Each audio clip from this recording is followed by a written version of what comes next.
And it's live. Good. Okay. Right. Done a fire video and thought might as well do a stream, and got a fire in the background because fire, fire, fire.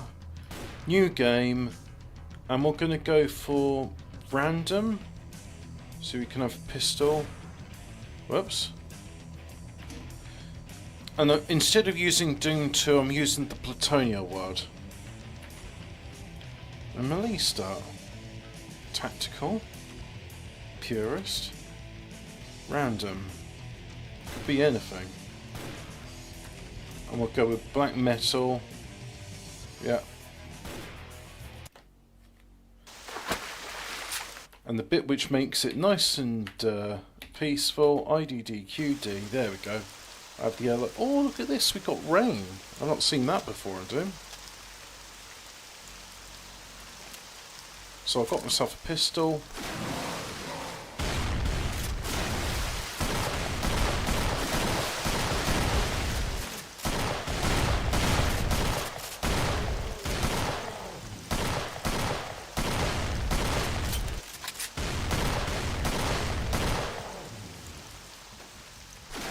Well, that was not. You know, something about this reminds me of the Aztec Zone in the Crystal Maze. I'm not sure why. Maybe it's the textures. To the Crystal Dome.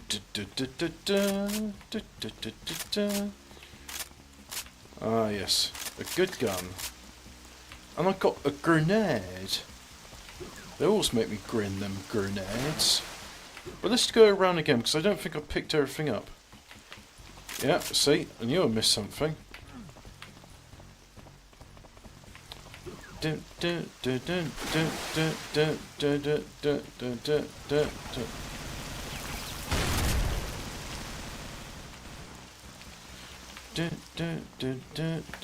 What's this level called anyway? It's called Congo.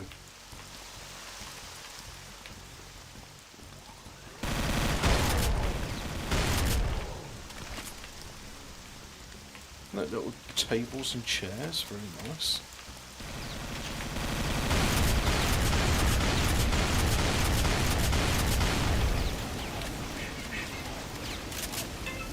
Probably need to get back from that.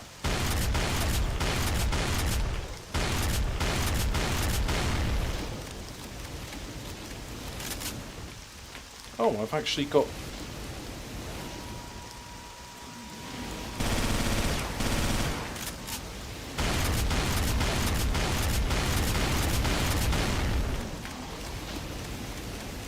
Anyway, let's get back from that.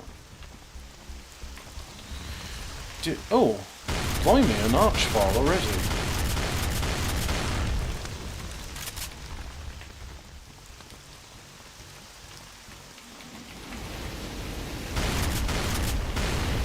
They say it's grim in the Congo.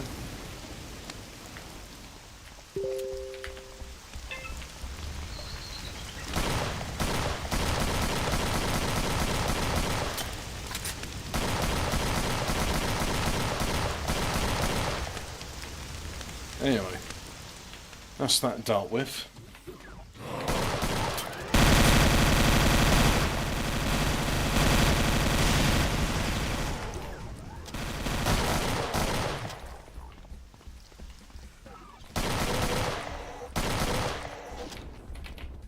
Well, I'm out of ammo.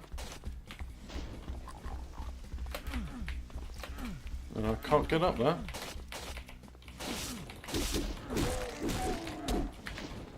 Come on, come play with me. Let's make it even. Say that to my face.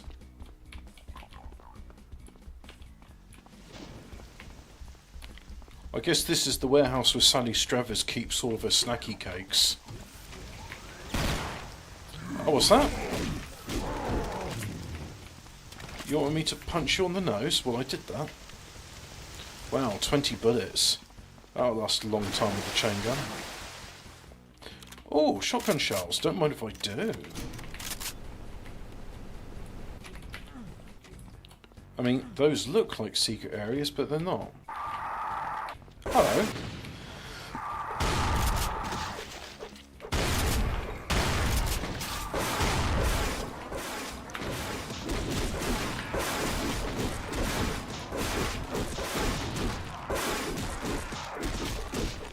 are you supposed to do this without degreelessness mode on? Oh, that'll come in handy when I get a rocket launcher. Speaking of which, I've got a rocket launcher. I got the rocket launcher. Very nice. Oh, that fire there. Does that mean... Nope. The archvile's gone. That's good. Right, let's see if I can deal with those mancubuses.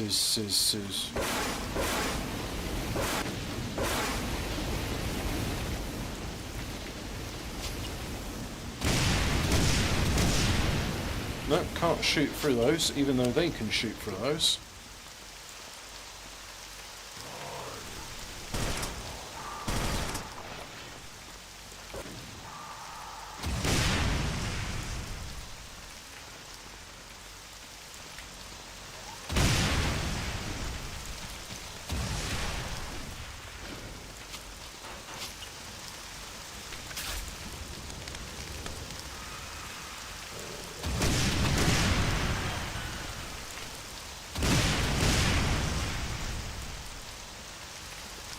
Oh, that would be coming handy if I could get to it. Can't get to that.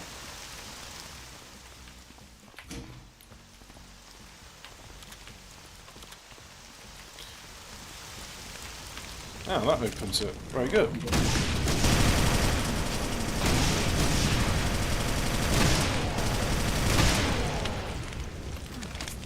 Quit your yapper japper. I'll be playing Doom and ting.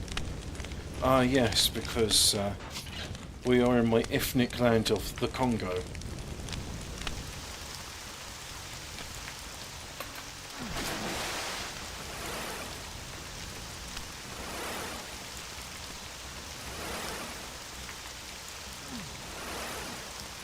What about this one? No. This one? No. That one? No. And that one? No. Okay, there we go. Do. Oh yeah, we've still got this issue, have we?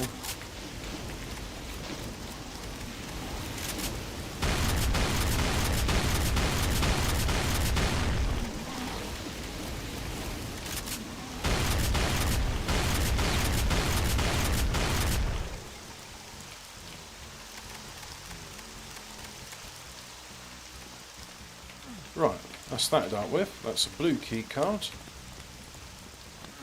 So, what is it? Back to this area? And I picked up a red key card. And that area, don't know how to get to it. Oh, shotgun shells, nice.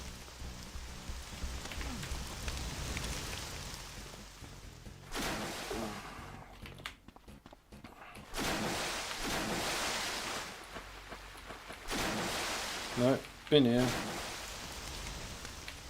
Man, I love mazes, me. Oh yeah, we got a little imp here, haven't we?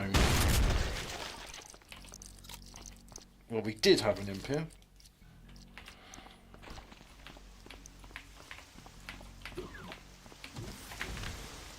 Yeah, you're all dead.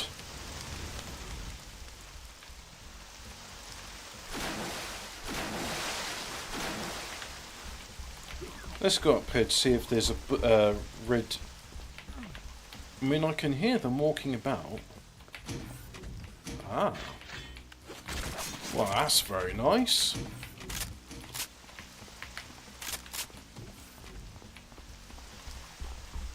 Got ammo for the pistol. Ooh.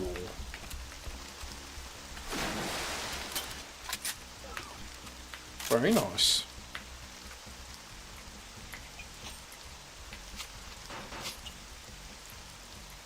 What else have we got? Yeah, I'm playing Brutal Doom, and I got myself a machine pistol of some sort. So let me think. Probably got to get there. Ah, already been here. So let's get up here again. Now, can't get through those slats, can't get through the blue kit door. So it must be something in this area. Well, been here. Nothing in here now. Been here. Nothing in here. We already pressed the button on that. So this is called Congo, this level.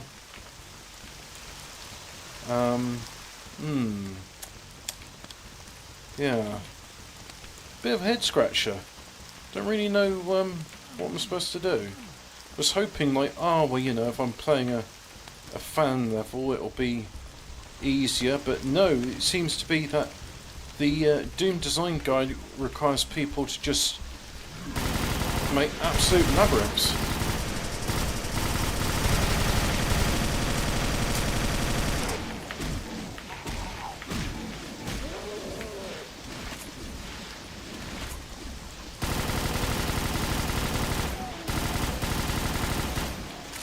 I like this machine pistol. Does the job. So how do I get that then? Oh look, there's a red key card. I think I just headshotted him. Yeah, I did. No, he's dead. So what's up here?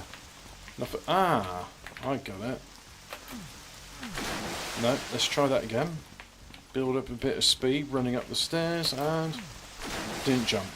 So let's try that again. Run up the stairs, and got you. There we go. Oh, you could just do that, and then you could lower the platform. No, I like doing it the hard way. What's that?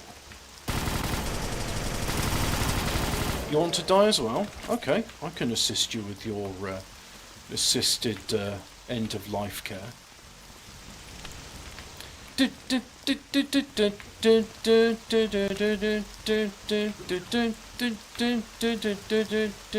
What's that?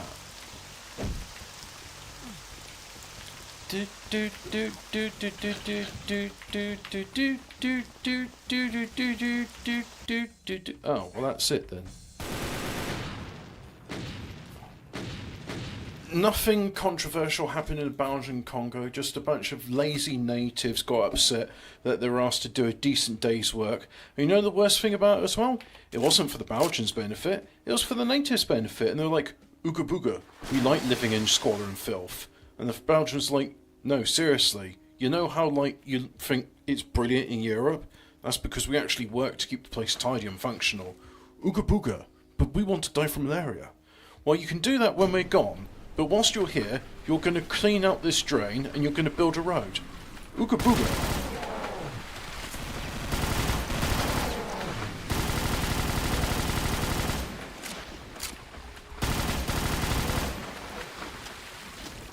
Oops. Try that. Poor impaled corpse.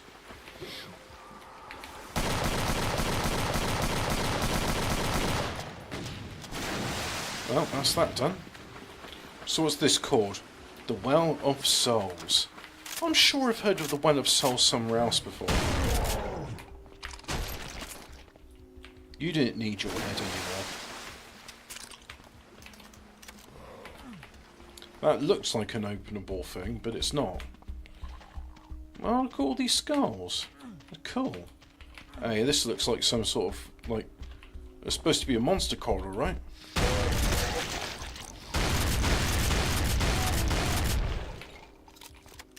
I love that when you aim down the sights on it, you can fire faster.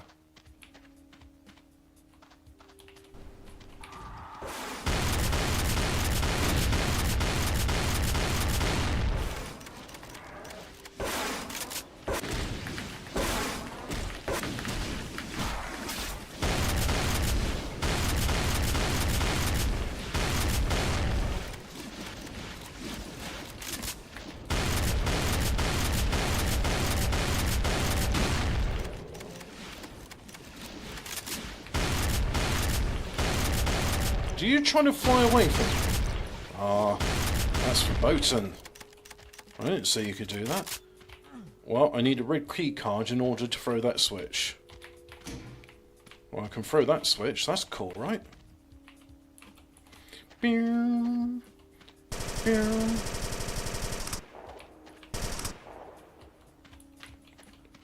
Doom, doom, doom, doom, doom, doom, boom, boom, boom, boom, boom. I think, and I'll save the game in case I'm wrong, but the way to go, new save, leap of faith, I'll call it, and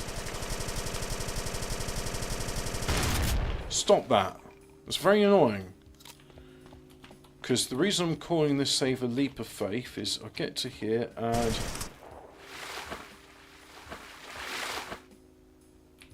oh, okay.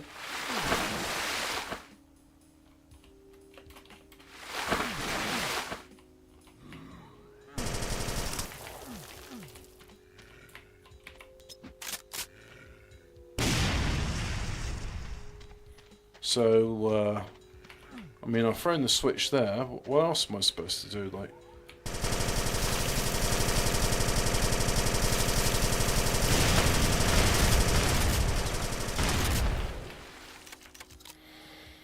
so you got that place. You got there's teleporters. Is there?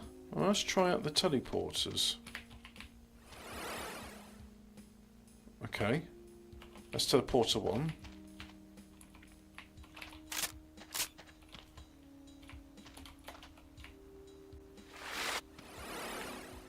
That's teleporter 2. They both bring back me to the same place. Alright, well, yeah, you know, it's really cool, this plutonium map pack, but fuck me, is this confusing. Right, so there's nothing there. I mean, this looks like a place like... There should be something here, right? But, you know... Oh.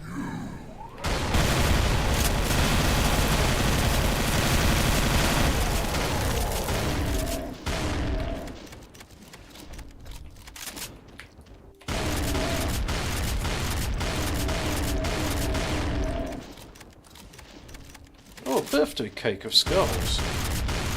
Yes, bro.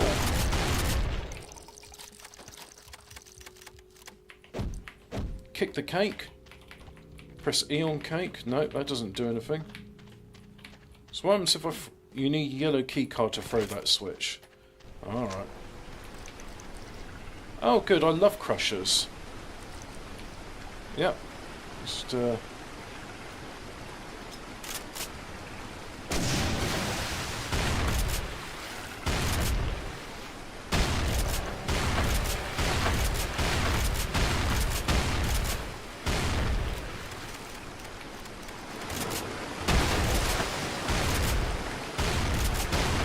Hey, I took off one of your limbs, you're not supposed to fight back.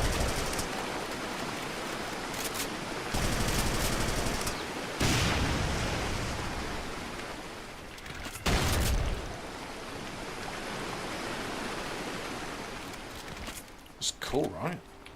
I've never seen this level before. I was going to go back to playing Doom 1, but I think I'll try this out. Because this...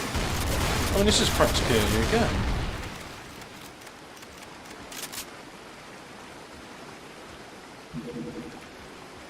You got the yellow skull key.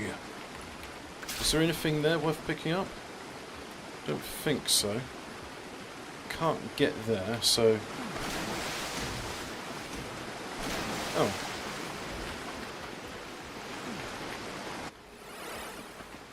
Cool. Is this a secret area? Ah, it's not a secret area, but it's kind of like... Yeah, so here we are. Back to the beginning. And then... destroy one of these. No, you're not a thing. You are. Okay. I can help you with that. Splat.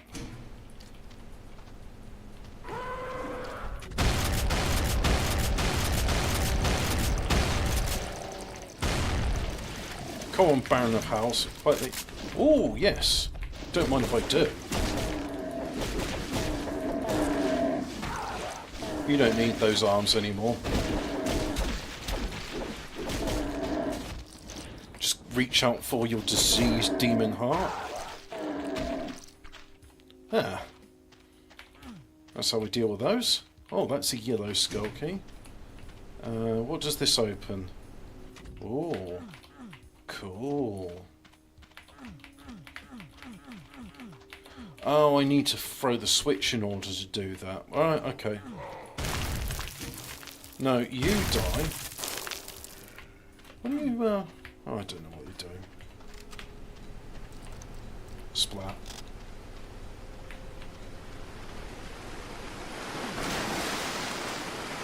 Oh, I've got a super shotgun. What's the super shotgun? Soup or shotgun? Well, I can eat soup. So, I'll come here and then there and go down here, come around and back to the start, go around to get... This reminds me of the Citadel. It's just like, hey, you know, buddy, you can go... Oh. No, I need the red skull. Let me just check on something briefly. I hope it rips out... Yeah.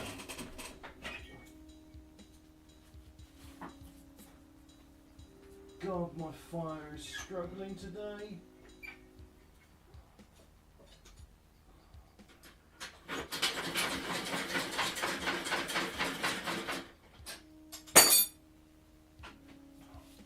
Give it a riddle and a poke just to see if I can stoke it into flaring. Otherwise, I'll have to refire it. So, all right, come to here, and then door open. You've got Redditon.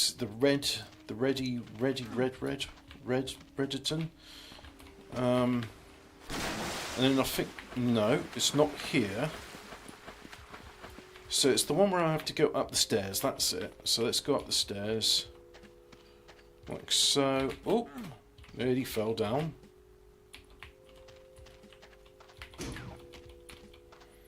Go in here. Alright, open up all this. Oh, alright. Cool, I guess. Picked up shells, box of rockets. Hey, this is the Aztec zone.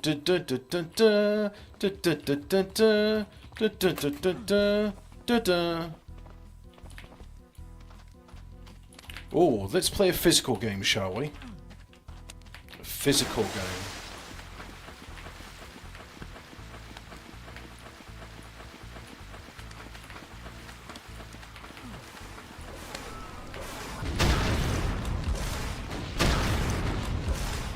Both barrels for you, bastard.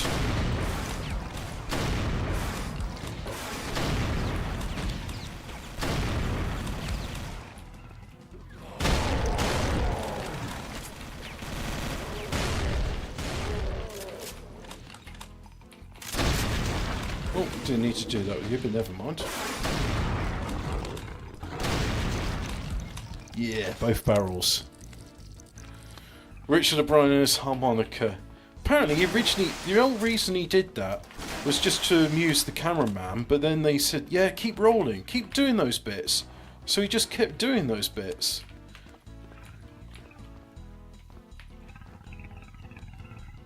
Anyway, what's supposed to be going on here?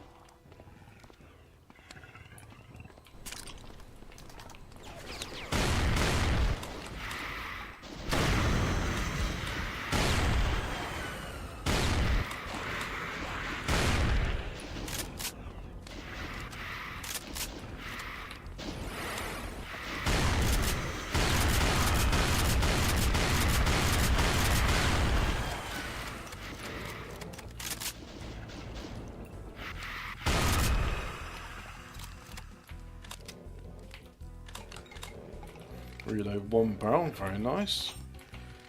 No, that's all I've got. Okay, so...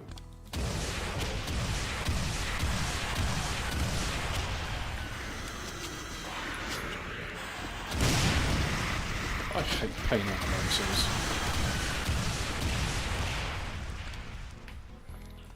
So, this area. Alright, it literally is a leap of faith, okay.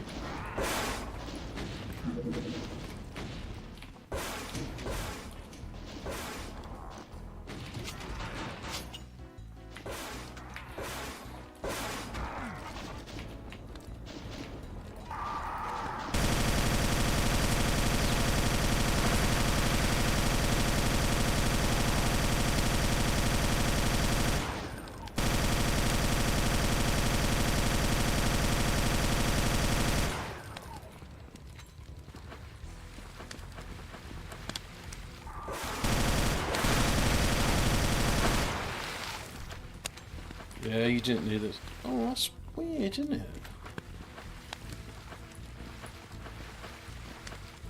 Oh, guess not.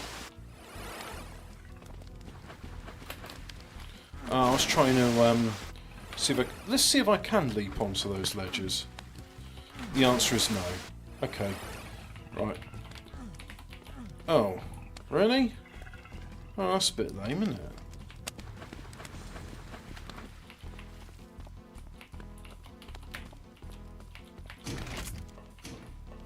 Picked up a shotgun. Now I've pressed that. Run across and nope, but this opens up. Cool, okay. We'll just go in this area now, whatever this is.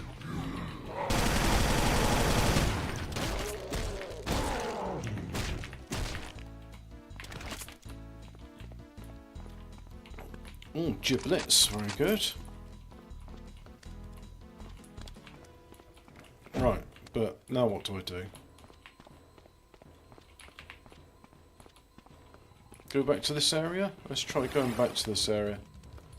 And, oh, that's open.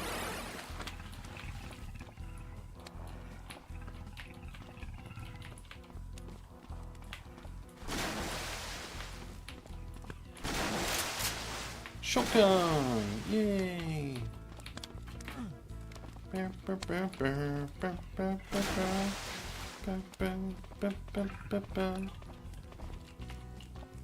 Ah.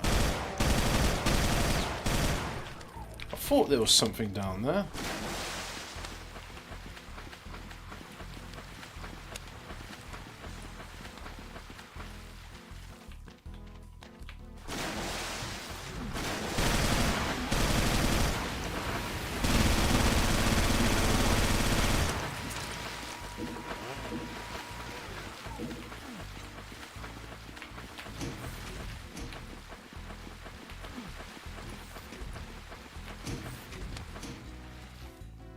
Do you like him in the Rocky Horror Picture Show? I'd never seen Shock Treatment, but I did think Rocky Horror Picture Show, even though it's a musical, it was entertaining and I enjoyed it, yeah.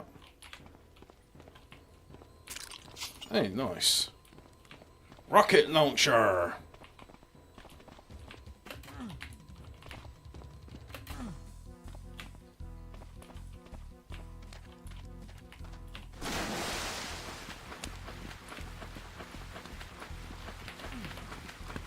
Well, I've been here. Bim, bim, bim, bim, bim, bim, bim, bim, bim, bim, bim, bim, bim, bim, bim. You know what I would like instead of this music? I'd like to listen to anything but this music.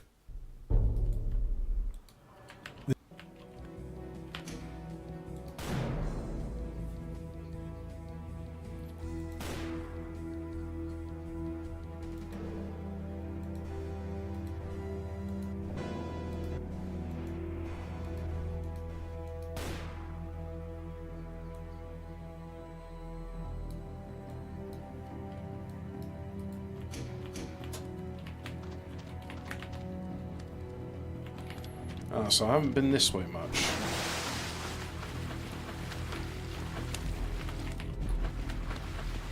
I'm often asked, who are some of your most favourite characters?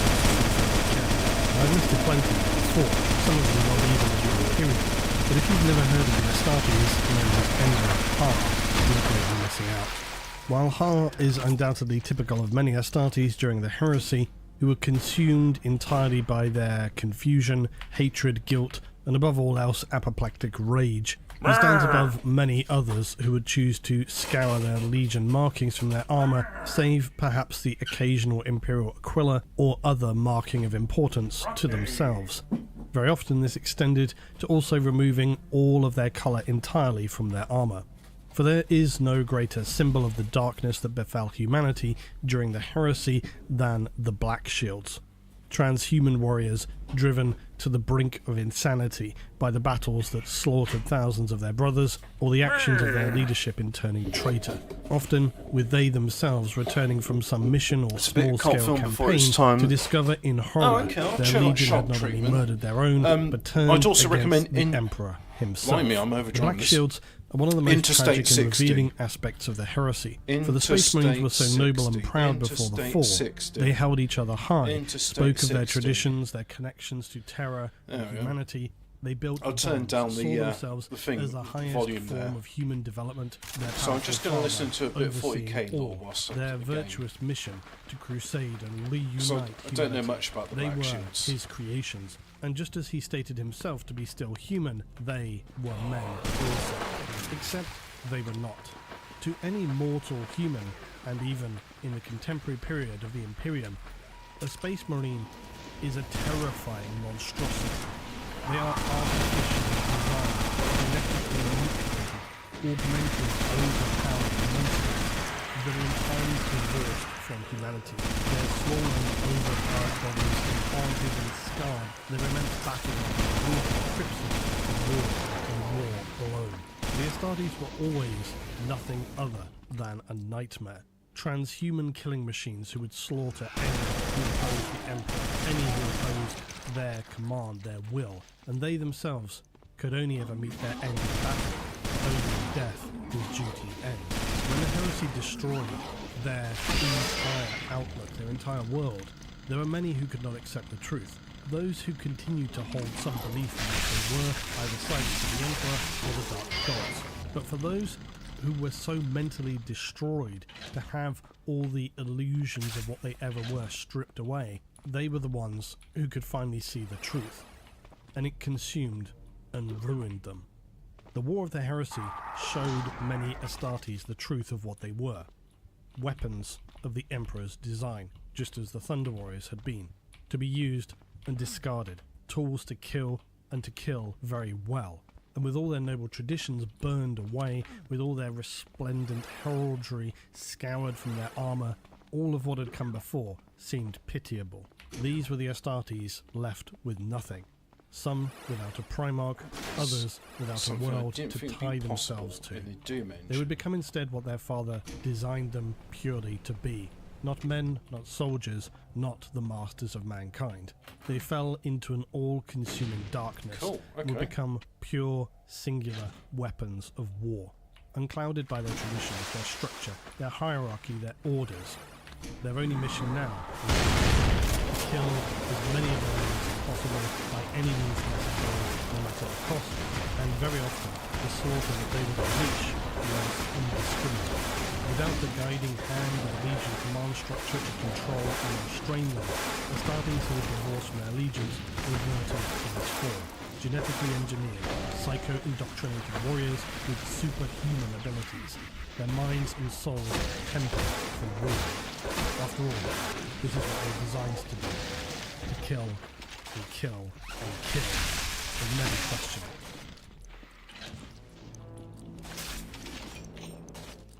The Age of Darkness of Betrayal descended on the Imperium in M31, and the Emperor's vision of what he wished the Imperium to be would never be the same again. The War Master Horus Lupercal had plunged the empire of humanity into the most bloody civil war ever seen. And while the traitors had carefully planned for this moment, they could not control every aspect of how it unfolded.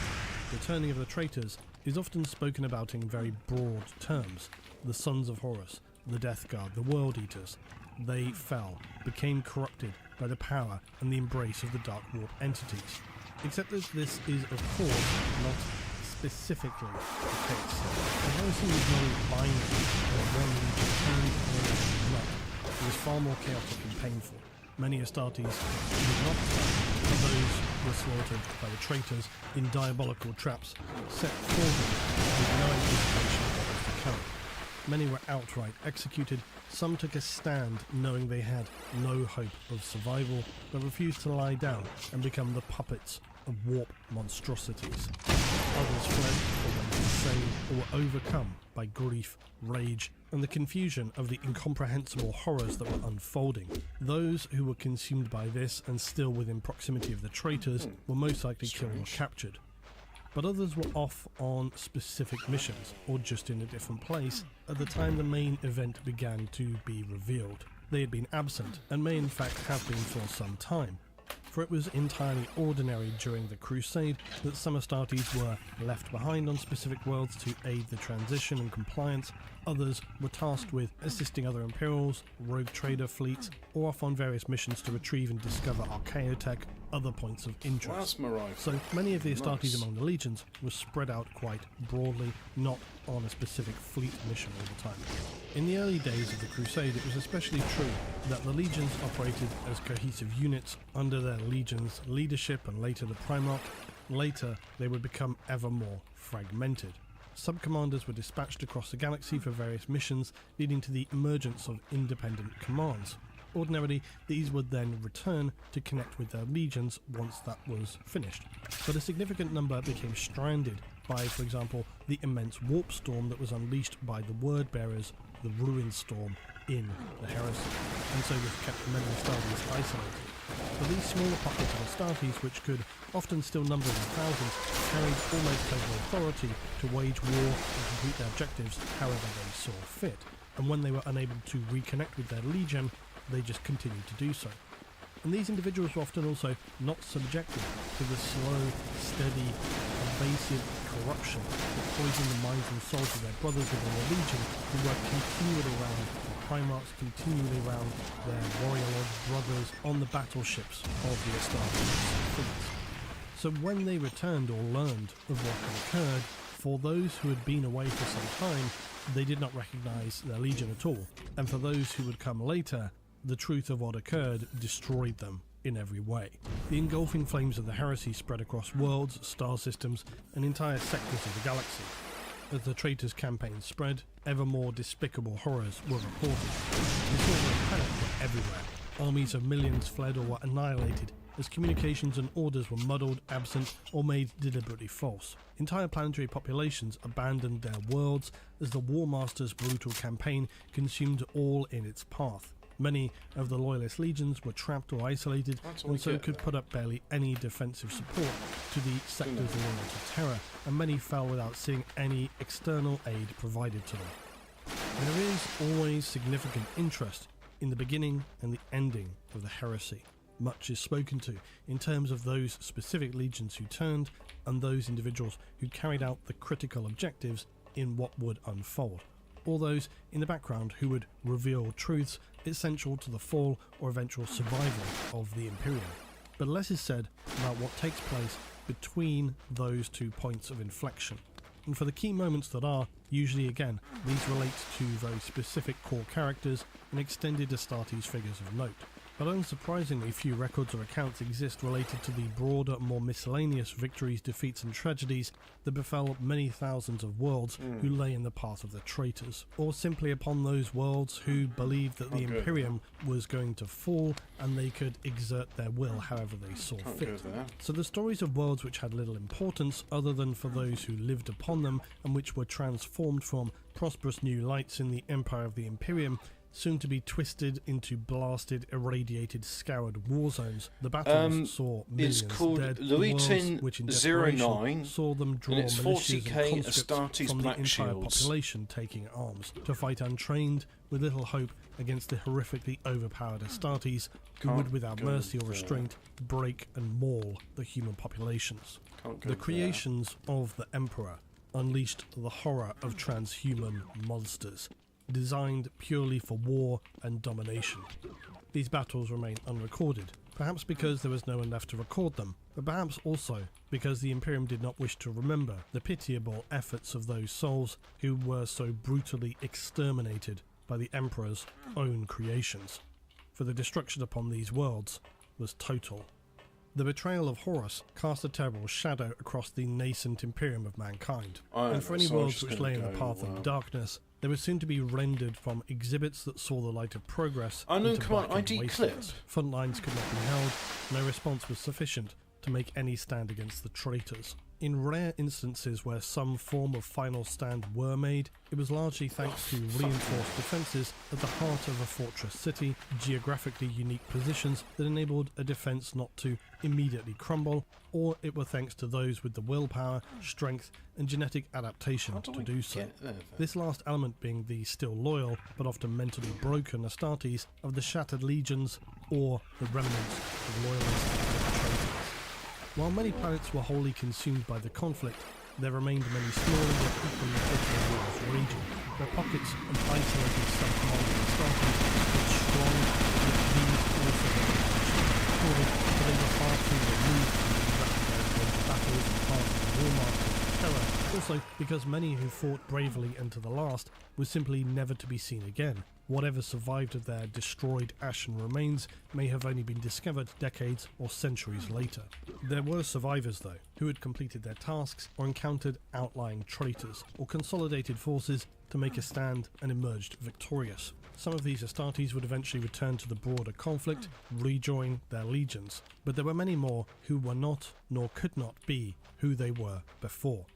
The indefensible nature of what had unfolded now twisted them into something else entirely. Those Astartes who emerged from their isolation yellow key were often card. operating what might be described as independent Astartes units. This could be that they took it upon themselves to become divorced entirely from their traitor legion, or sometimes even their loyalist legion. Because the order of all things had now been upended, no one knew who could be trusted, nor their motivations, their agendas, their broad or personal intentions, and these independent groups ranged in size from small kill teams to sub-companies, battalions, or even chapter size. Most notably, these independent Astartes were regularly known for executing entirely unexpected, high-intensity operations, which resulted in the fact that they had been selected to carry out such operations when they were already separated from the legion, so it was natural that they would continue to excel in this area. These small groups would often launch strategic strikes upon worlds that were entirely unprepared for such a focused, small-scale attack. These may not necessarily be Astartes. Often they carried out against high-value targets that could tip the balance of a larger approaching assault, a sabotage so upon astropathic relay stations to destroy communications, or targeted assassinations of key figures with critical power over a system. Whilst the larger Astartes fleets would be detected and seen very easily, these smaller, more anonymous groups could get in and cause damage without the enemy even being aware until it was too late, and the results left defenders in disarray, enabled any oncoming force to sustain an engaging momentum. And while it was not an entirely new concept, in many ways this was the first and most widespread use of the concept Whatever that of is, kill it's very teams, short. or these very targeted strike forces that were designed and tasked with infiltrating so as to reach otherwise inaccessible targets, often regardless of whatever the consequences were as well for themselves.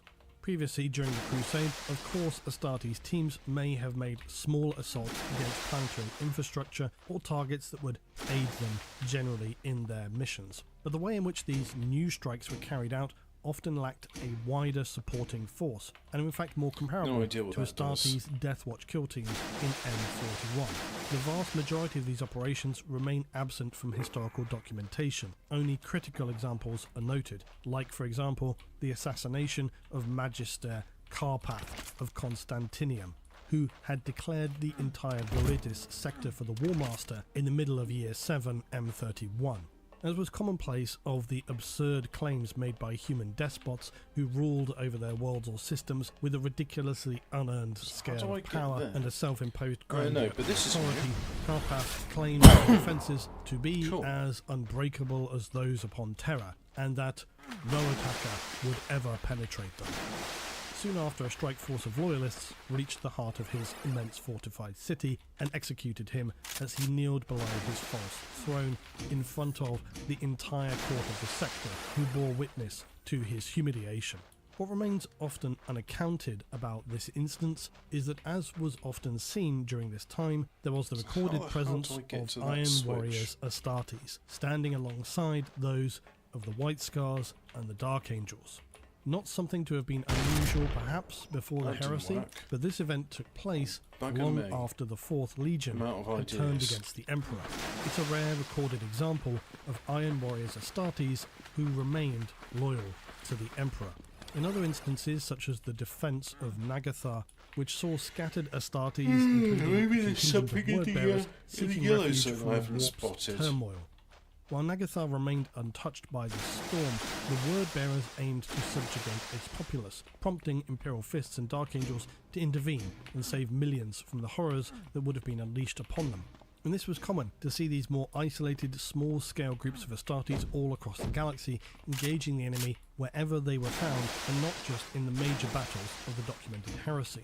Though numerous, these actions are often known only through hearsay or local records, making it challenging for historians to document their full impact. Not to mention that these engagements were often of an intensity so severe that few of either side survived, with often each Marine fighting to the very last.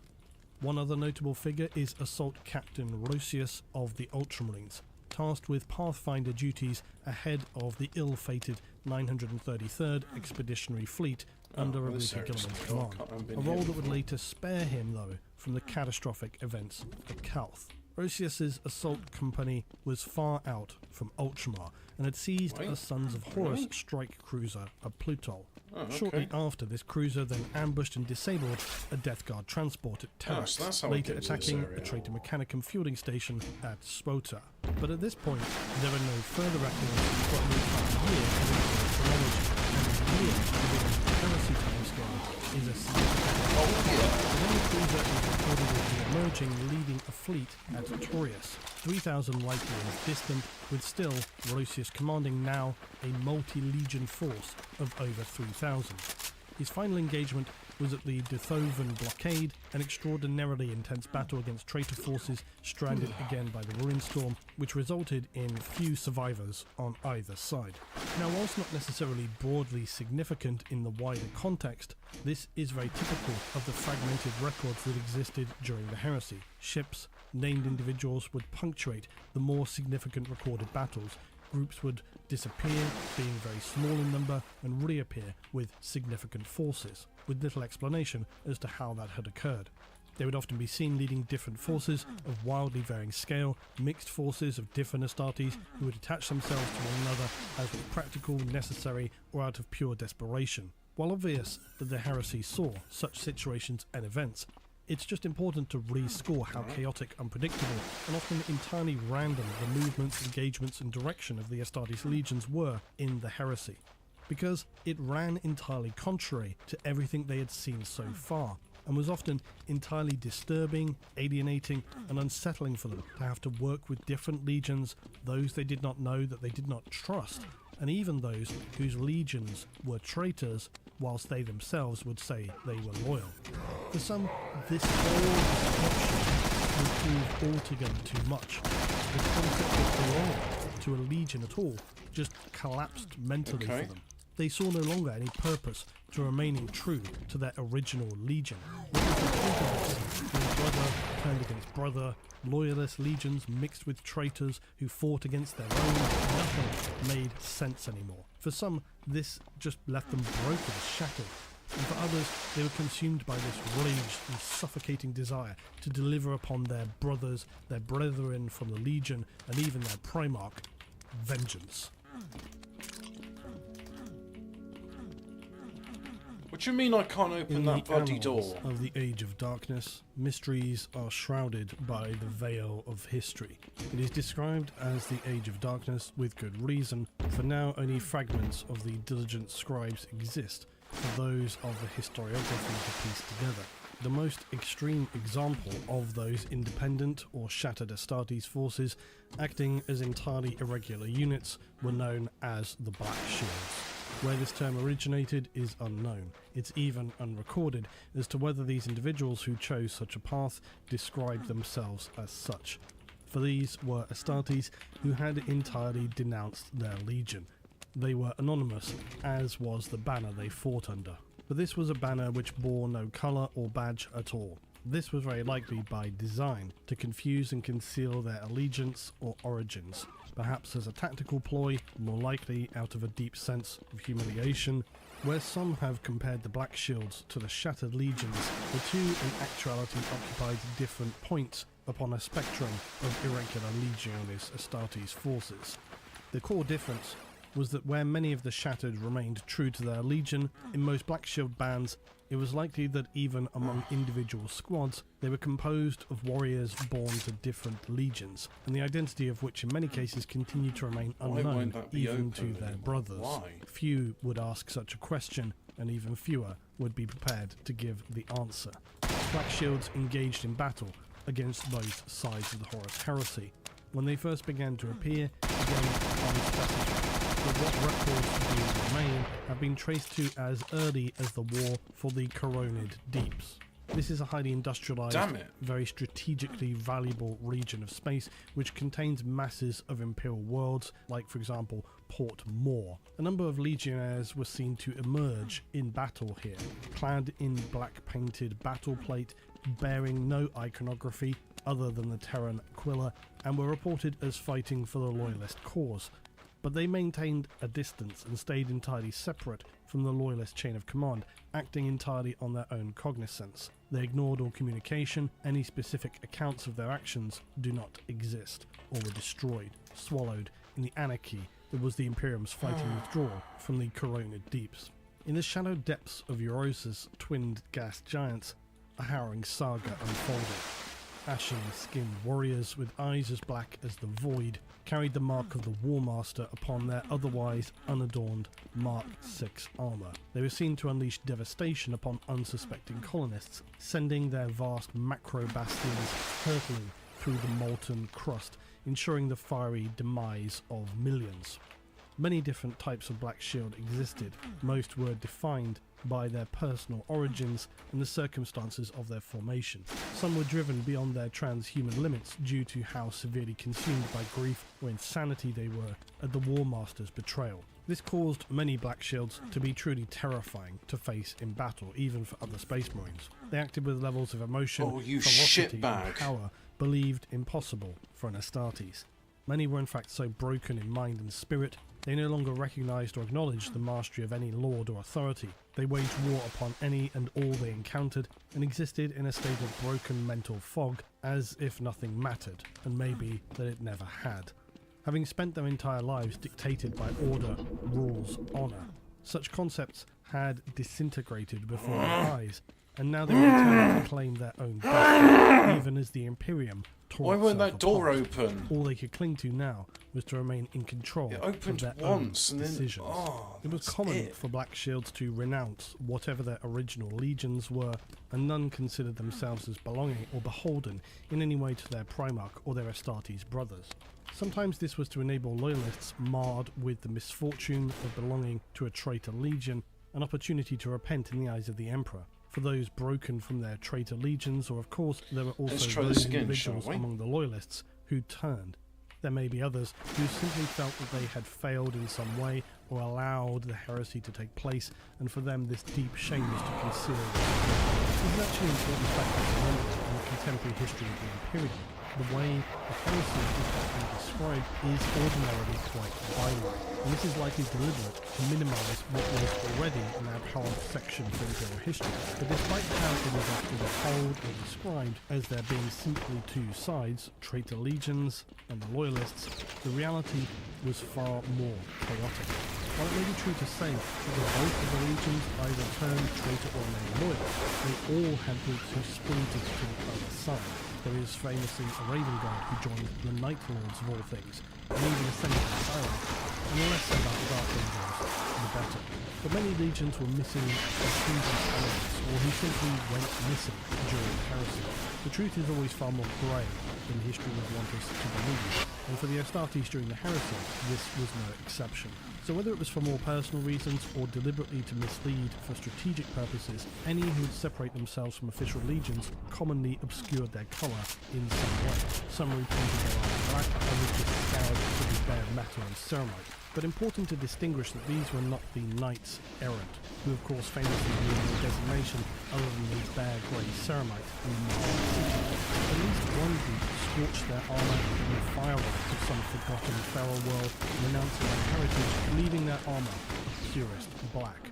While many chose to remain unmarked and anonymous, others did adopt new heraldry of their own invention. Sometimes this was individual or designed and dictated by a strong world leader who created their own vision for their war.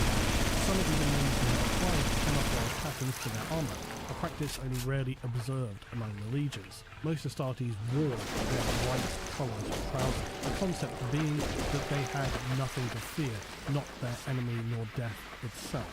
If anything, the colours of an Astartes armour were to be an intimidating factor to the enemy, allowing themselves to be seen, so that their enemy would understand that they knew no fear, which was all very well when you were deploying forces in the thousands or tens of thousands, but in groups that only numbered a few hundred and who were facing their brethren with comparable armour, weaponry, and often better supplied, suddenly then camouflage begins to become a reasonable consideration. Although it is worth saying, given the strength of Astartes' visual and sensory systems, suddenly the armour aesthetics seem a trivial consideration. Although it is worth noting they were not always engaging or infiltrating against their fellow Astartes. At least one group was observed to wear composite battle plate, with each part scavenged from other legions, mixed together with no rhyme or reason.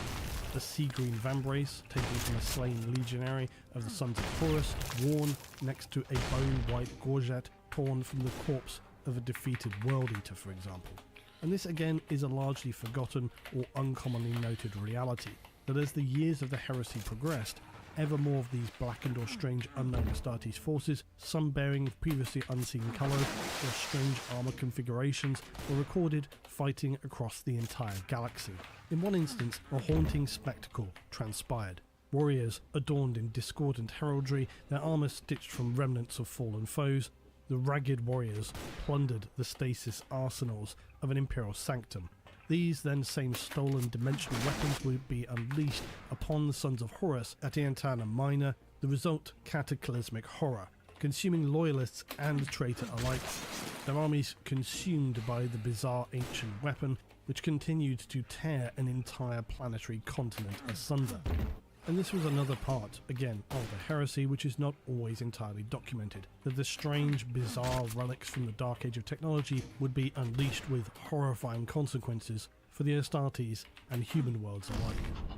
These shadowed warriors were only observed in fragmented pic captures, the low-quality images difficult to assess, but in a few still frames those who were there were seen without their helms. They were seen to be adorned with identical Sithonian gang tattoos across their scalp, suggestive that these were in fact the Sons of Horus who had remained loyal and unleashed a hellish vengeance upon their own legion, but also indiscriminately the loyalists and those of the planet as well. This was one of the details that made Black Shields a very difficult force to contend with during the heresy. Most often because it was so hard to easily define who they were even aligned with. They were encountered on both sides of the war, commonly ignored all official communications. In many cases they were seemingly not fighting even for one side or the other particularly, other than just themselves. And while some still carried the mark of terror, this was by no means any definitive identification, just as others wore the eye of the War Master. These may have been loyalist, traitor, or just neither.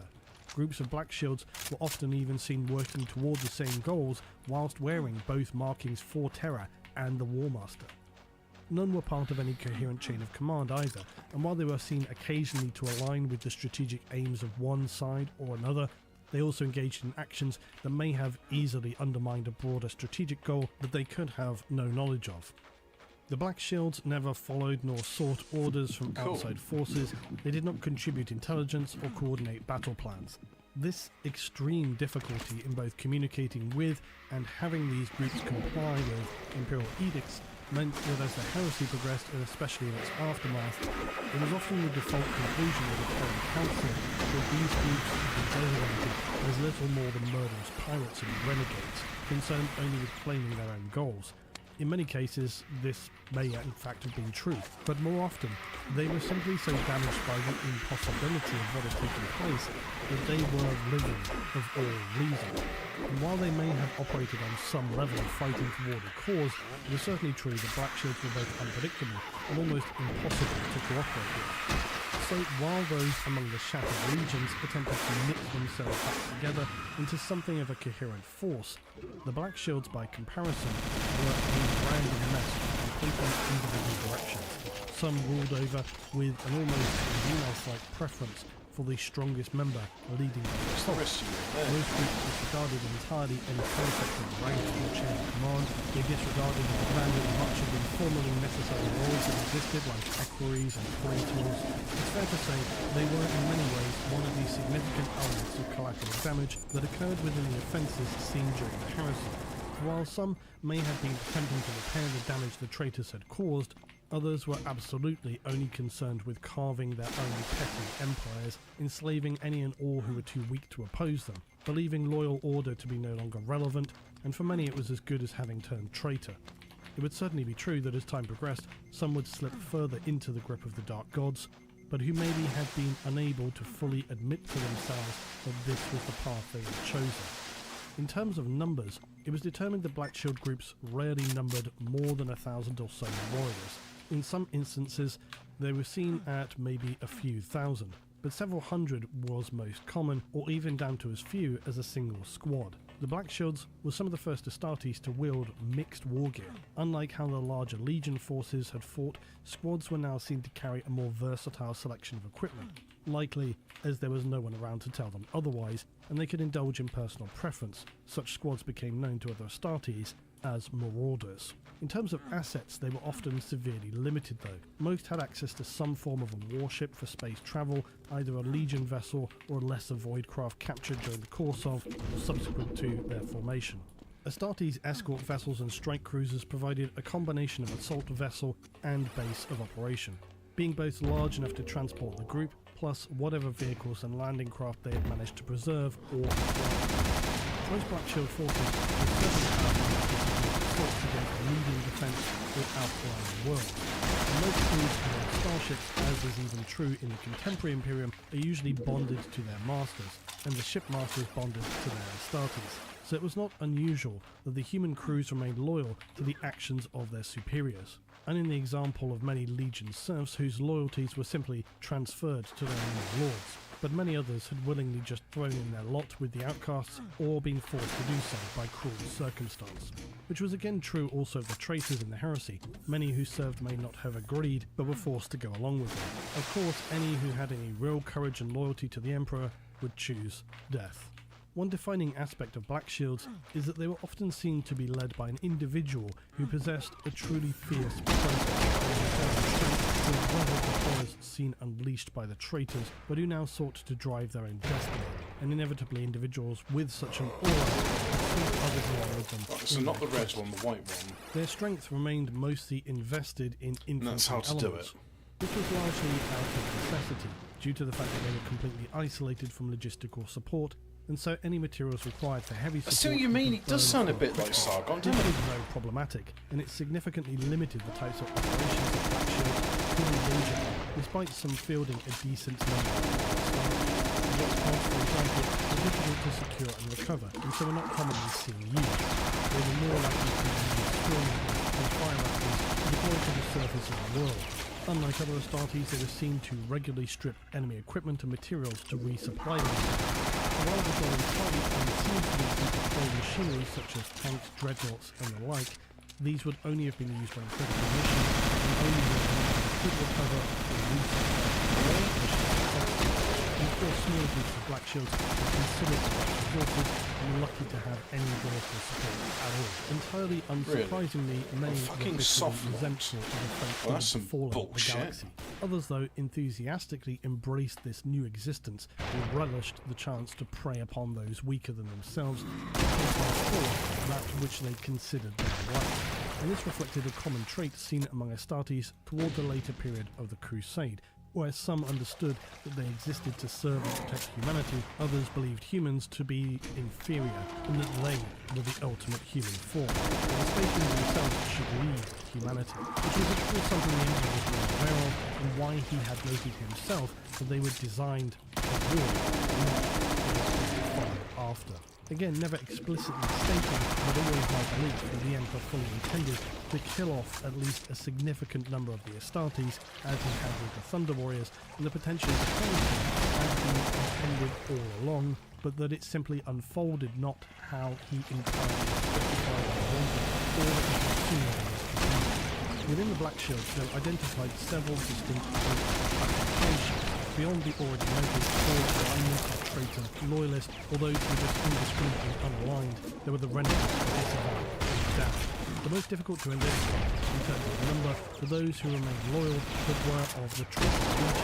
There were figures to see how many of these were Black Shields, and the traitors were both merciless and efficient at knowing their own sons and purging them in disgusting immoral traps where they could be caught. While the most known of the Word-bearers' early purgings are commonly referenced, it's inevitable that other traitors did so as well. The numbers disposed of known, but none of these attempts by the traitors appear to have been complete, for there were still considerable numbers who had been on longer-term assignment, and when they learned of the betrayal were truly horrified. Many turned to swift campaigns of violence against their legion, or unleashed campaigns of bloody vengeance upon legion worlds and assets. Some disappeared, others, as was common during the heresy, decided they would sell their lives at the highest possible price to the bitter expense of their own legion, considering themselves effectively already dead. Those who considered themselves among the disavowed were those who had learned of the warrior lodges of the traitors. For Astartes legions often crossed paths and bonded in kinship, despite the significant difference in the legions. And it's even stated that the concept of warrior lodges continued along with some of the Black Shields, and were accompanied by small groups of Davenite Lodge priests. How many of these groups were loyalist turned renegade is entirely undocumented, or at least believed to be, and few would go looking for such answers now. The last main group were those who for whatever reason chose to separate themselves from their legion. The Emperor had long pushed aggressively the development and production of new Astartes, often forcing their production beyond the recommended limits of their gene seed, and this was seen especially by the time of the heresy to have begun to produce often minor but sometimes severe defects in the Astartes. The instability in the purity of gene seed and its exposure to certain influences or even deliberate tampering with the genetic template had caused all manner of aberrations. And at first such warriors might appear blessed with superior strength, speed or resilience, but invariably they proved unstable in other ways. Some were prone to physical or mental collapse in the heat of battle, spontaneous and uncontrolled mutations under stress, their limbs distending into horrific form as bones re-knit, muscle distorted, battle plates split apart in the process. Some may have been indistinguishable in appearance from any other legionary, yet they simply possessed such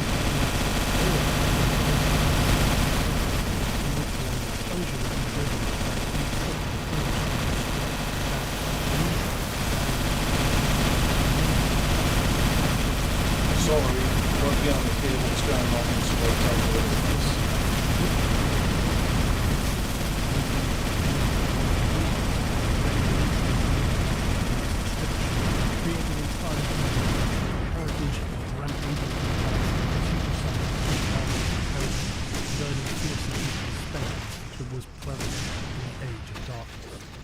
The Black Shields, known as Death Seekers, were motivated by an all-consuming drive to offer their own lives upon the altars of the war, not similar to Sauron's intention.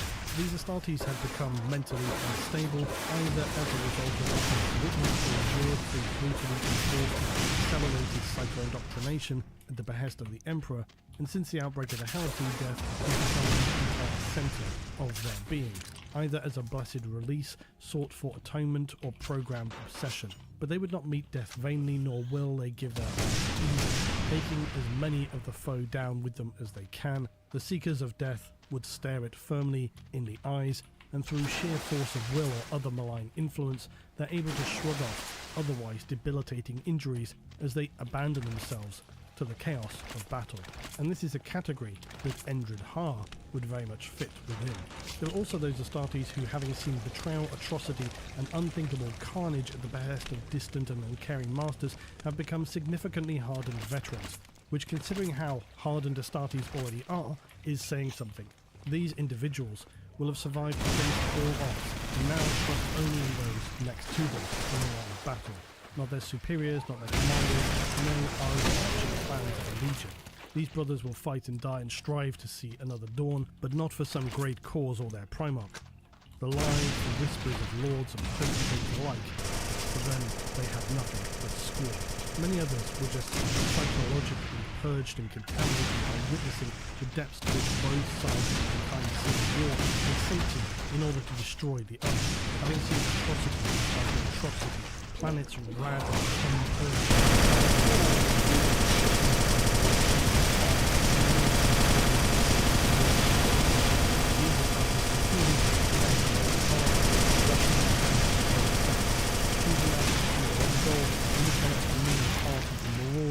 Corsair to determine their fate.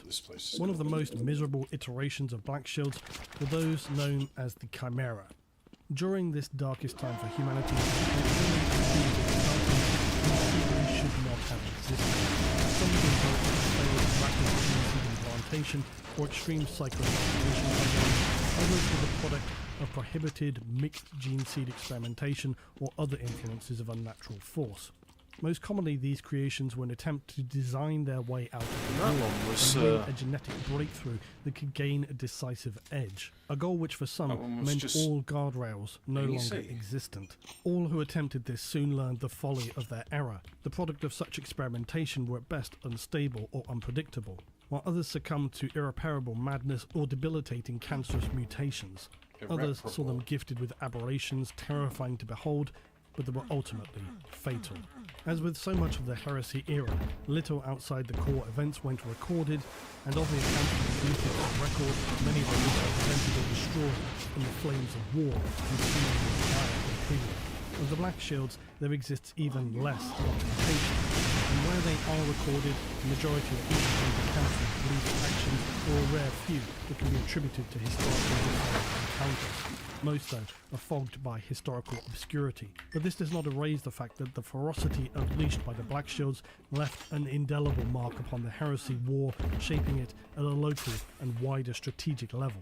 While it can be difficult to connect many of these individual contributions to the broader picture of the Horus Heresy, many who have studied the actions of the Black Shields believe that cumulatively and despite their uncoordinated efforts, the independent cells of Astartes, so broken by the nightmare of what had unfolded, actually achieved a very significant contribution.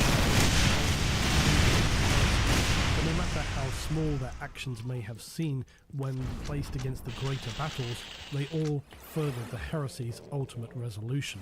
And this is no contribution made by Endred Har. Nonetheless, despite some positives being anecdotal, the appearance of the many and varied Black Shield groups continues to be a significant such mysteries, among other sources in the real Heresy. What remained even more troubling after the Heresy had officially come to a close and entered into the period known as the Scouring was the status of so many Astartes who had originated as part of the Trade Legion with the royalists. What could be there? Now could be king. The judgment of these Black Shields had to be addressed. Those who had continued to exist as independent or renegade splinter factions, and some of whom considered themselves aligned still with terror, but who actually far outside the boundaries of acceptable conduct for loyalists. In many instances, they would still even unleash weaponry that had a even more catastrophic impact upon loyalists as it had the traitors. How were such groups to be secured, or indeed any culpability assigned? The matter remained for the longest time largely unresolved, but ultimately many fled either into the Eye of Terror, the Edge of the Void, or were just destroyed.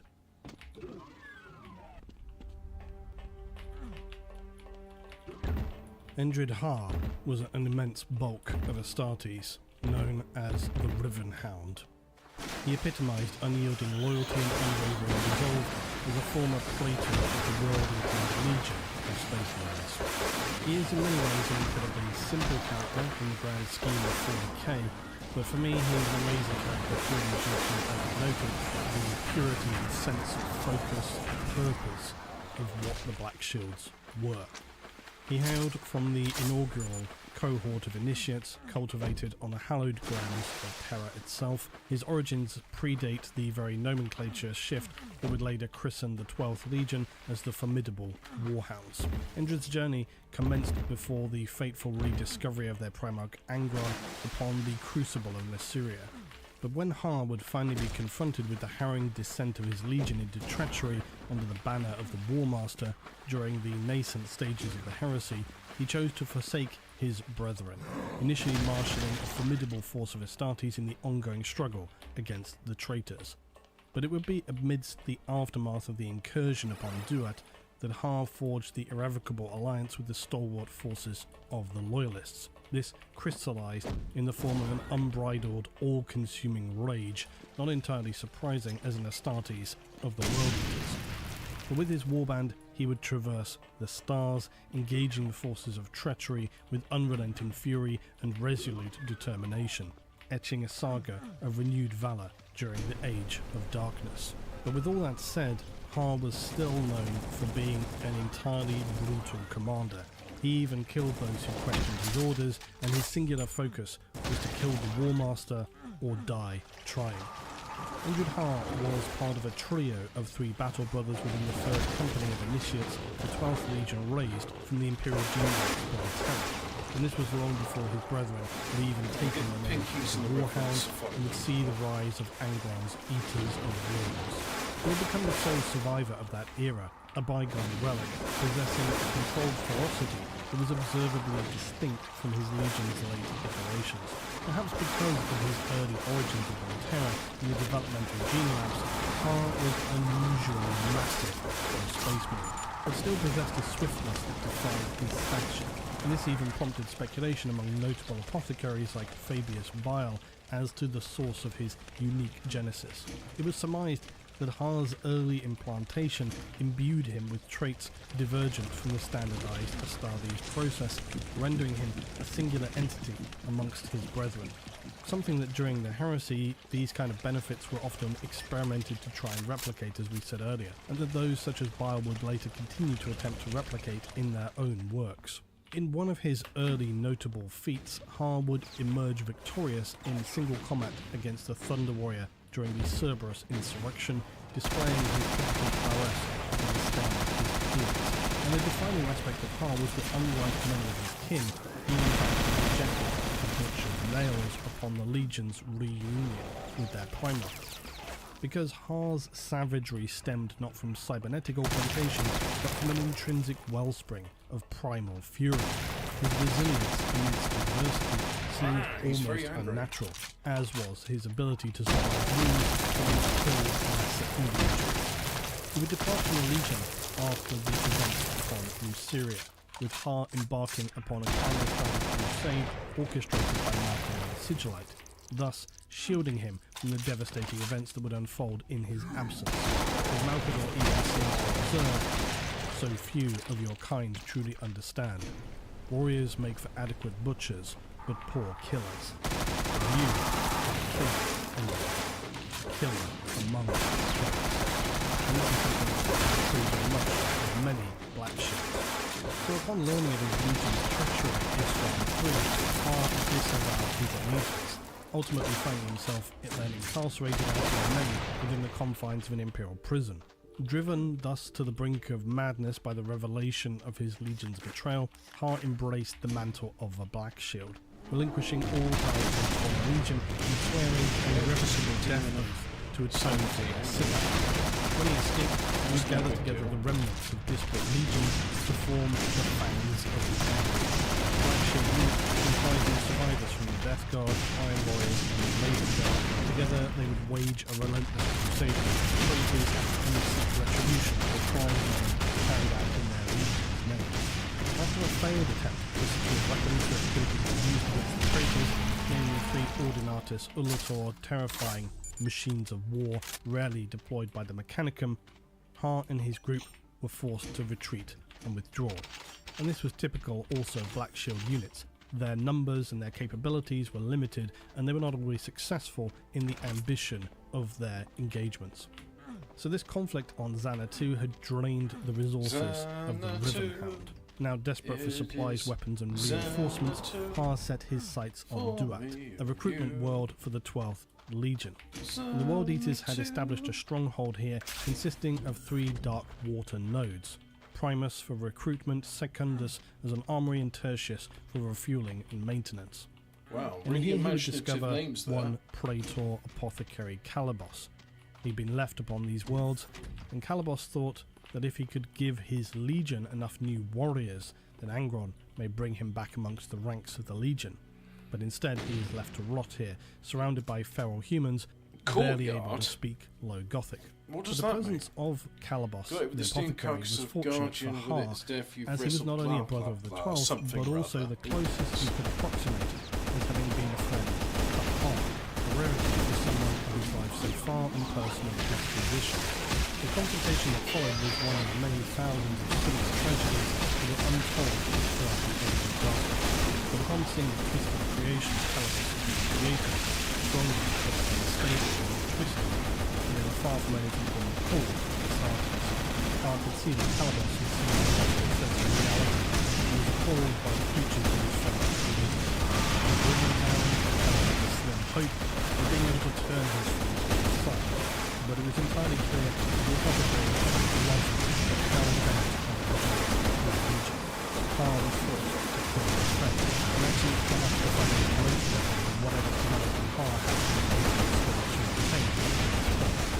In the aftermath, when the resources secured, Har left the system to move on and play a role in further conflicts. The fate of Calibos had only more deeply scarred and shown Har what he truly was.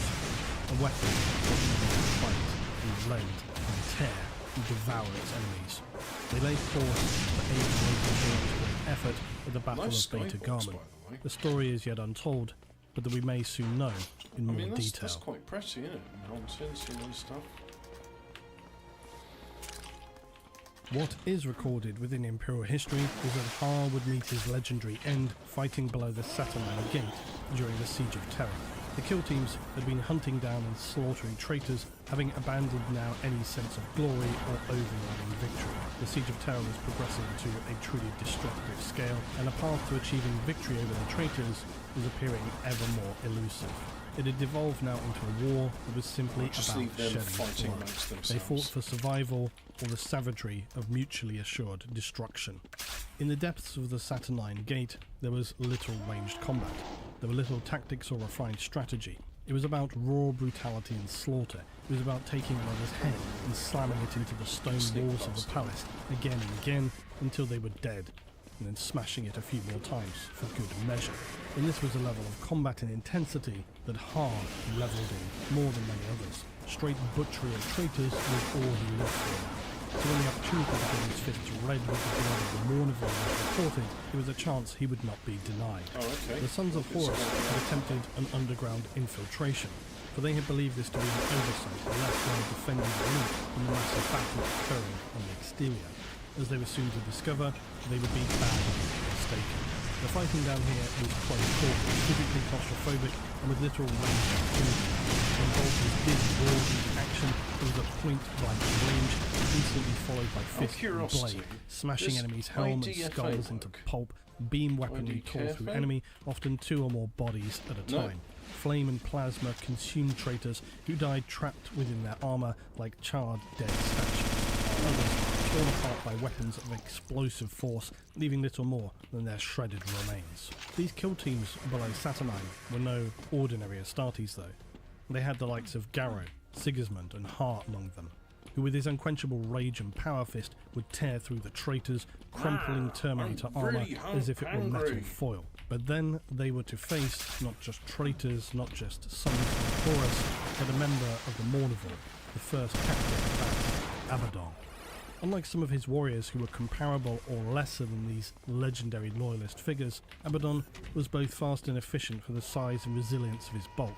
and he had taken it as read that he would be able to just cut through these pitiful Marines with his first company Terminators, who had never failed, never been beaten in battle, because after all, he was the first captain of the finest company of the finest legion. Yet doubts were beginning to enter his mind as this rabble of Astartes were proving difficult to kill. And then the unthinkable happened. One of his Justaerin Terminators was decapitated. The effect for Abaddon was deeply psychological. Hart and the others were taking losses, Okay, cool. but they were doing something that Abaddon had not anticipated, Round. never seen before. His Justaerin were being killed. Not single individuals who made foolish errors or were overwhelmed. They were being killed by the dozen. They were being cut down. And it was then that Abaddon realised they were cornered. They were being butchered. And soon the Loyalists would receive further reinforcement. They had to get out, and get out now. All of his plans for entering the palace and wreaking havoc evaporated. They could not prevail against these Astartes, who fought with a barbarity that his warriors were not used to. The Sons of Horus were not rage-consumed primitives like the White Scars and the World Eaters. They did not subscribe to the mantra of the Imperial Fists either, with their no backward step nonsense. It was time to retreat. He voxed to his surviving men to retreat and activate their beam beacons for teleport, and then he realized he was going to die. The extraction was ordered, but their signals appeared blocked. This was when Abaddon reached the same mentality as so many Black Shields, a mental purity of purpose. He knew he was going to die, and so suddenly knowing this, he would sell himself at a high price. For how many of these challenges could he kill? The Swordmaster Garrow, the brutish savagery of Har.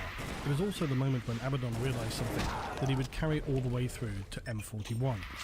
As he said it himself, all of them, Magnus, Lorgar, Thorfinn, fools. Horus was a fool. The warp was nothing. Being a warrior was everything. It defined him. Everything. The skill of combat, the lessons of defeat, the joy of triumph. That was his sacrament. Let them worship their false gods and hidden abominations. This was what he wanted. The chance to fight like a man, not a demon. This was a moment of interest because it highlighted just how divided the traitors were. While there were those who walked willingly into the chaos, others, Abaddon, did not wish to accept the twisted horror of the reality they had committed themselves to.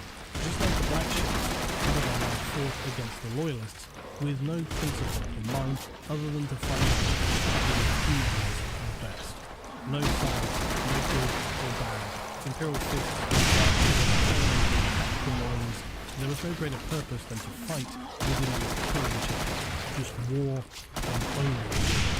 As the Holy Dead, King Cutthroat just there, Abaddon and the former Death God found a duel.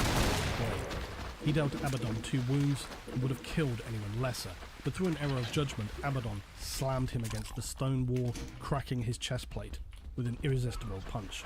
And Garrow would have died there, were it not for Dalcepetus, a beautiful display of swords and martial skill, unrivaled anywhere but here and now in this confined prison. Abaddon felt sorry when his blade cut the Blood Angel in half. But then came the Riven Hound. Har slammed Abaddon into the wall with the restrained ferocity of force. A force so great it shattered the stone bricks, and Abaddon felt his bones break, even his organs rupture. Har had little skill to worry about, but he had plenty of fury as befitted one of Angon's thugs. Black Shield had Abaddon by the throat, crushing, raging and all-consuming. Abaddon thrust at him, but Har simply absorbed the blows. He took 6, 7. Abaddon had killed him several times over, but he refused to die. Har's strength grew as the blood poured from him, and then it came. Har's power fist like a siege ram at Abaddon's head, again and again and again, until his Terminator helm itself was broken and deformed, Abaddon's face a twisted mess of gore. Har was a dead man. He cleaned about the war. He could not move, he could not react or defend himself. But somehow his blade found the way up to Har's throat, up and into the brain. The blade freed itself through the back of Har's head. Yet even in death, injured Har continued to fight Abaddon, his sheer mass pinning him, trapping him. Abaddon couldn't move or see. The weight of the Black Shield slumped over, crushing him. And now Nathaniel Garrow was standing. Raising his sword, he prepared to cut a single downward slash with a limitless. The sword and edge cut everything. But Garrow was too denied. Yang punching at the wall. For all that remained was the slumped, shifted, massive bulk of Ha's corpse. Abaddon faded away, returned to the parting chamber. In some sense, Ha had achieved what many actions claimed, the choosing of death was a place and time that had significance and which was befitting of what he had spent all his wrath and fury upon the first captain, and were it not for the timely actions of those aboard the vengeful spirit, Nathaniel Garrow would have ended him. Yet Abaddon himself was heard to whisper upon his return, "Let me go back." He spoke these words upon his arrival to the ship in a disorientated and semi-conscious state, for he had prepared himself to die below the Saturnine gate. But more than this, Abaddon and some others of the traitors who had not accepted fully the twisted path of chaos that they were set upon, he wished to die as they were, still warriors, still Astartes. Ha had achieved this goal, despite the rest of his legion and Primarch falling into the lap of the Blood God, and who were now little more than minions, puppets of the warp. Ha and many other Black Shields like him had chosen their own destiny, something that many others would come to wish for.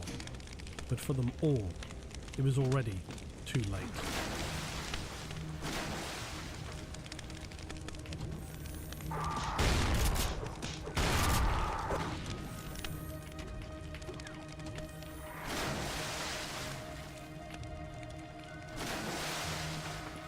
Well, that was enjoyable.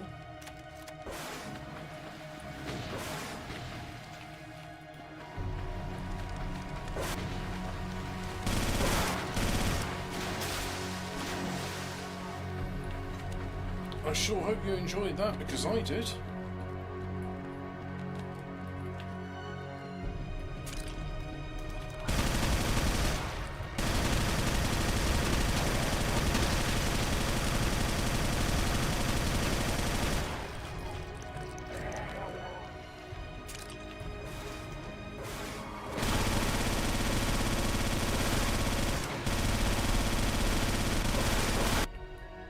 Oh, okay.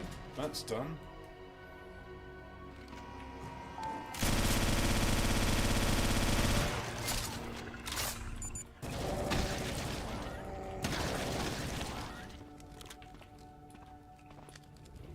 Is it just me? The monsters feel squishy on this. Maybe it's the black metal difficulty.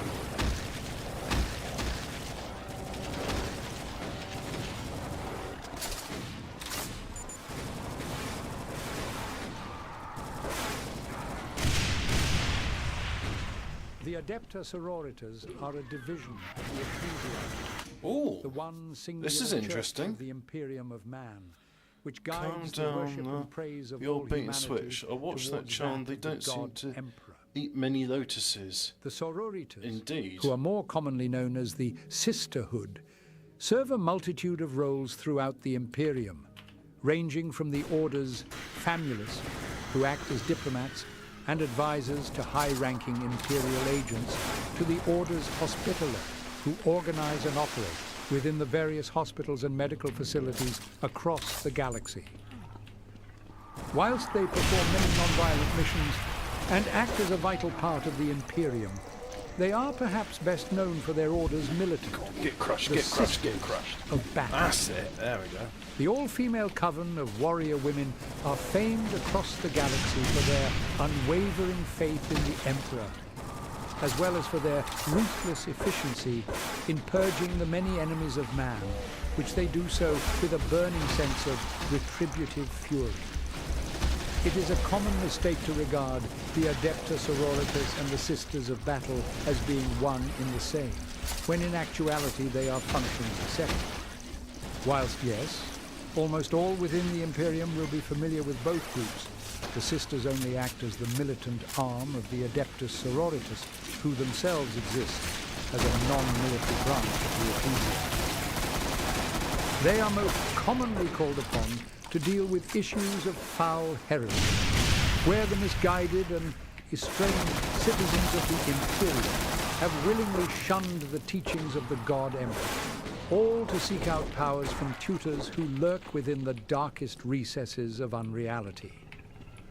In these cases, the sisters will descend, ready to purge and wipe mankind's slate clean of the taint of treachery, burning away any remains which may continue to fool and lead the lost sheep of man astray.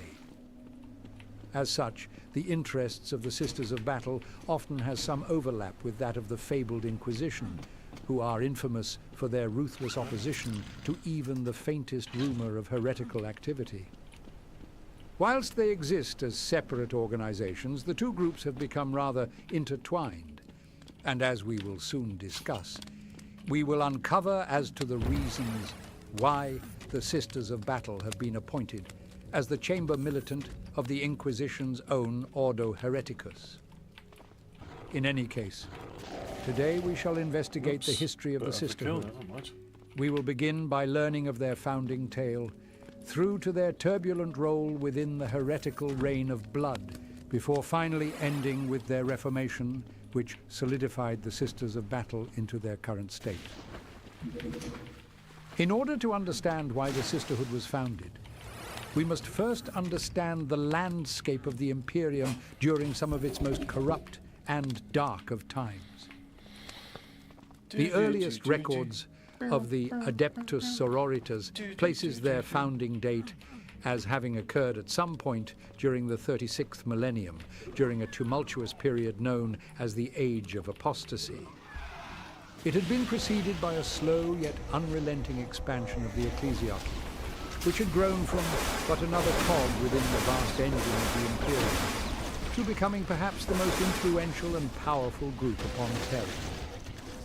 Furthermore, the head ecclesiarch had gained a truly unprecedented level of control over the various branches of the Imperium, to the point where his directives were seen as being as more important than of those from the High Lords. The actual mission of the ecclesiarch had also shifted from that of venerating the God Emperor into enforcing the will of the ecclesia, with every citizen now being subject to the large tithes necessary in maintaining such a sacred organization. As stated, the level of influence and control which the ecclesiarchy had gained over the Imperium meant that their ministers could dictate the policies and strategies of the High Lords. This meant that every single decision which could steer the path of the Imperium could only be enacted if it had the support of the watchful and meddlesome ecclesiarch. This reverential position at the head of their organization was tremendously bolstered during this period, to the point where it was rather worrying to the other High Lords, who now found their titles as being somewhat meek in comparison. The head ecclesiarch was seen as being the sole leader who could speak with the true authority of the emperor himself. And as such, all citizens and servants of the Imperium quickly began to worship his every word as sacred law. Because of their newfound elevated position within the Byzantine governance of the Imperium, it is of no surprise that they also received the greatest share of the imperial tithe, a form of owed taxation which all planets had to pay in order to continue serving the emperor. This created a great rift between the ecclesiarchy and the other bureaucratic elements of the Imperium, with a particular rivalry appearing with the Adeptus Administratum. The untold billions of scribes and scholars who toil away their days within the great office blocks of the Administratum were primarily responsible for maintaining the many logistical and governmental tasks which were necessary for managing the great iron beast of the Imperium. However, since a great deal of their funding had now been siphoned off to fuel the zealous pyres of the ecclesiarchy, they soon found that organizing and supplying various parts of the Imperium was becoming a simply impossible task. Seeing their failure, the ecclesiarchy soon came to swoop in and relieve the administratum from some of their more secular duties. This granted them with the power to ultimately dictate which wars should be declared, of which sectors should receive the most resources, and of which directives the Imperium as a whole should take. Eventually, this led to the ecclesiarchy to also appoint their own chosen lords and nobles to rule over entire sectors and star systems, bullshit. essentially solidifying their influence and power over all of imperial space. Their significant rise to power was not entirely tolerated by the fellow organizations of the Imperium. Be quiet. Okay. I enjoy Doom. I don't enjoy bullshit where you fall down into pit. It's like, well, you're soft locked now, so fuck you very much. So I'm done now.